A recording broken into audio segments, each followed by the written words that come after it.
Ever wondered how Amish communities maintain order during the darkest, coldest months of the year? While modern society relies on police and courts, Amish families enforce discipline through methods most people can't imagine. These 10 winter punishments still exist today. What happens when someone breaks the rules in a community where winter isolation makes every consequence more severe? Barn work. Extended dawn to dark barn chores serve as primary physical punishment throughout Amish communities. Winter cold transforms ordinary tasks into genuine ordeals, testing endurance and resolve. Young men assigned punishment work spend entire days mucking stalls, hauling water, and repairing equipment in freezing conditions. Barn temperatures hover between 10 and 20 degrees Fahrenheit without heated spaces or warming breaks. The punishment duration extends from days to weeks depending on infraction severity. Fathers assign barn work for family offenses, while church leadership mandates it for serious community violations. Triggers include laziness, disobedience, neglecting regular duties, or showing disrespect to elders. Physical demands intensify dramatically during winter as frozen water buckets become almost too heavy to carry, and breaking ice on animal troughs requires repeated effort throughout the day. No exemptions exist, regardless of wind chill factors or snowfall depth. The work continues until completion meets standards set by whoever assigned the punishment. Neighbors inevitably notice when someone spends extended time in barns beyond normal chores, creating additional social pressure through community awareness. The lesson centers on teaching responsibility and demonstrating that actions produce consequences requiring genuine effort to resolve.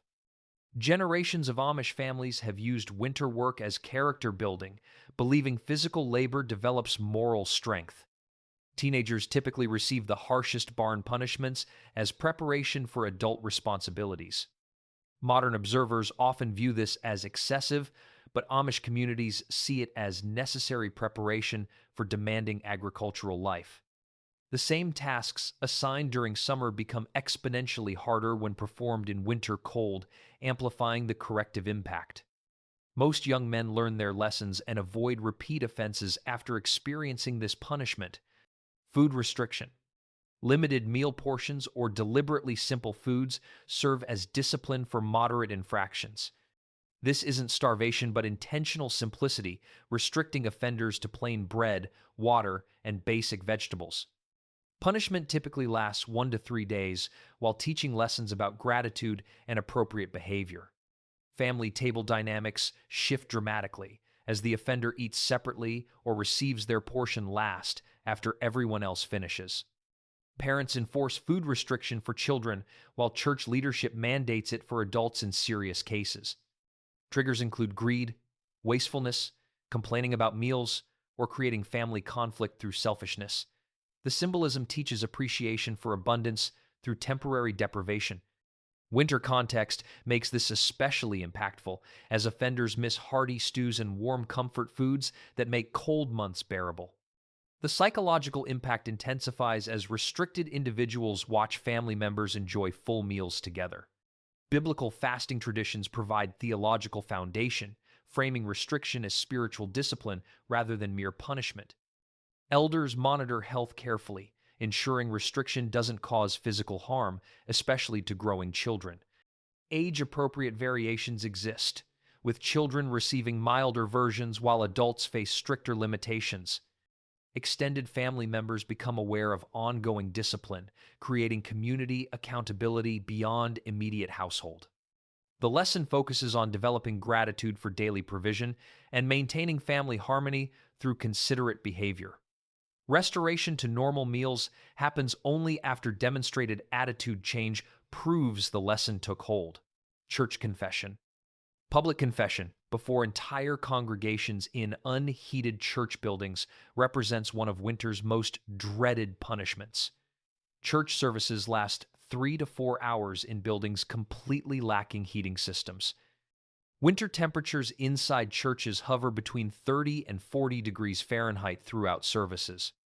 Offenders must stand before 150 to 200 community members, confessing sins in detail, while cold penetrates clothing and numbs extremities.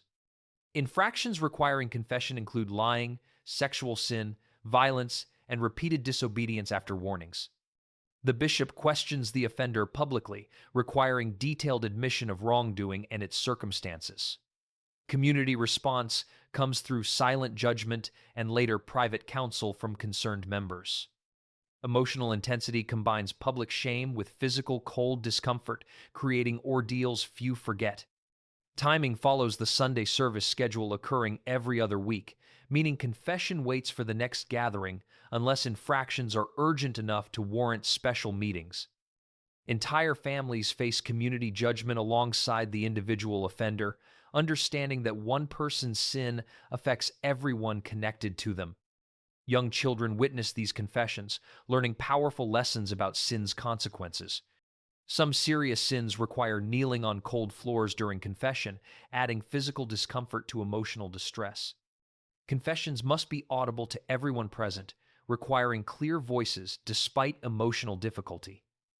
The worst offenses demand repeated public acknowledgments over multiple services before restoration begins. Winter amplifies every aspect, making the ordeal physically harder to endure when already stressed by cold. Social shunning.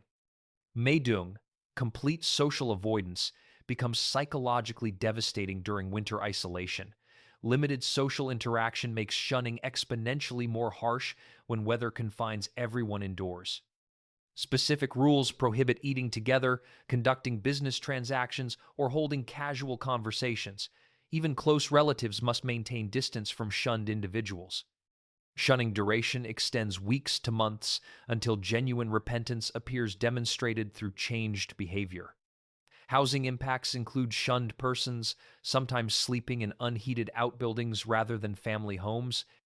Meal separation forces eating alone while watching family dine together.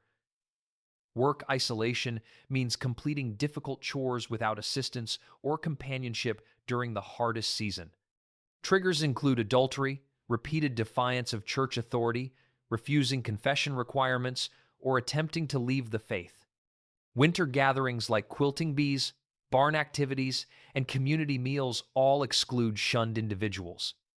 Children must participate in shunning even their own parents or siblings, creating family fractures that pierce deeply. The psychological toll of isolation during darkest, coldest months brings most offenders to repentance eventually. The purpose centers on bringing offenders to genuine repentance through social pain rather than physical punishment. Restoration requires lengthy processes, proving transformation is real rather than manipulation to escape consequences. Community enforcement demands everyone participate or face consequences themselves for breaking shunning requirements. Historical examples exist of shunning lasting entire winters until spring confessions finally occurred. Meeting restrictions. Bans from Sunday singings and youth gatherings create social isolation during prime community connection seasons. Young people lose access to limited social outlets during months when winter already restricts activities. Duration extends several weeks to entire winter seasons for serious infractions involving moral failures. Courting violations, alcohol experimentation, or worldly behavior trigger these restrictions. Church leadership, working with parental support, enforces meeting bans consistently across communities. Youth impact proves severe as critical social development and courtship opportunities disappear. Sunday evening singings serve as primary social outlets for unmarried youth, making exclusion particularly painful. Skating parties and winter gatherings all become prohibited for punished youth who must remain home while peers enjoy themselves. Parents face embarrassment explaining their child's absence to community members who inevitably ask questions. The message reinforces that community participation requires behavioral compliance with established standards. Peer pressure works powerfully as friends enjoy activities while punished youth complete extra chores at home. Supervision increases dramatically, with punished youth receiving constant parental monitoring during restriction periods. Extra work fills time normally spent socializing, keeping idle hands busy with productive labor. Restoration timing depends entirely on demonstrated behavioral change rather than arbitrary calendars. Missing winter social seasons can affect marriage prospects as potential spouses evaluate character and family standing. Tool restriction.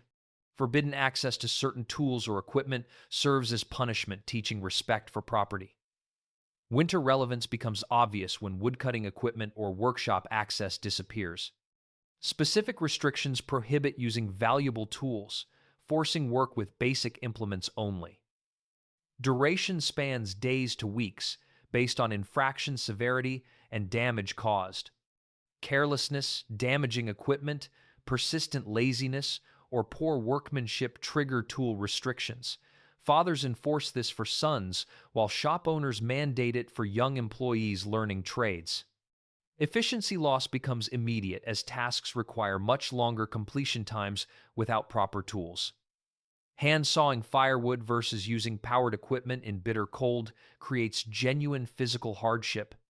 Community members notice restricted persons struggling with inefficient methods, creating additional social consequences through awareness. Workshop exclusion means losing access to warm spaces during coldest months, forcing work in exposed conditions. The lesson emphasizes respecting tools and property through experiencing their temporary loss. Restrictions target mainly teenage and young adult males learning skilled trades. Winter amplification makes manual work especially punishing when cold numbs fingers and slows every motion. Restoration requires proving responsibility through careful work and changed attitudes before tool access returns. Economic impacts affect entire families as reduced productivity decreases household income. Pride suffers as public knowledge of restrictions brings shame beyond the practical inconvenience. Educational consequences. Temporary removal from one-room schoolhouses during winter terms isolates misbehaving children. Home instruction continues without peer interaction, creating social punishment alongside educational continuation. Duration extends days to weeks based on behavioral severity and offense nature. Fighting, disrespecting teachers, persistent disobedience, or bullying younger students trigger exclusion. Teachers consult church elders before mandating removal, ensuring consistency with community standards. Social impact proves severe as children miss daily interaction with all community peers in small populations. Academic work continues at home under maternal supervision while she manages household duties simultaneously. Excluded children watch others play through windows during recess, experiencing isolation firsthand. Winter context intensifies punishment as children miss warm schoolhouse time and companionship during cold months. Community awareness grows quickly in small populations where everyone knows which children face exclusion. Siblings experience embarrassment at school when asked about absent brothers or sisters. The lesson teaches that behavior determines community participation privileges. Restoration requires public apology to both teacher and classmates before returning. Long-term effects include improved behavior, as children avoid repeat exclusions after experiencing isolation. Parents support these decisions, understanding that educational participation isn't a right, but a privilege requiring appropriate conduct. Courtship prohibition. Temporary bans on courting or seeing romantic interests devastate young people during winter. Winter represents prime courting season when reduced farm work allows more social time. Duration extends weeks to months for serious relationship violations that threaten community moral standards. Physical intimacy before marriage or defying supervision rules trigger immediate prohibitions. Parents working with church leadership enforce complete separation from romantic interests. Supervised visits end entirely, creating absolute separation between courting couples. Sunday singing bans prevent attendance at primary courting venues where young people interact. Community knowledge spreads quickly as everyone becomes aware of separations and underlying reasons. Both families enforce prohibitions cooperatively, understanding that one family's failure threatens community-wide standards. The psychological pain intensifies as prohibited youth watch others court freely throughout winter months. Complete letter restrictions prevent even written communication between separated couples. Extra chores fill time normally spent courting, redirecting emotional energy toward productive work. Restoration requires demonstrated moral improvement over extended periods before prohibitions lift. Marriage timing suffers delays as punishment pushes back potential wedding plans. The deterrent effect proves powerful as fear of courtship loss prevents premarital physical contact. Long-term relationships sometimes survive these prohibitions, while others end from the separation strain. Travel restriction. House confinement during winter months punishes serious infractions through forced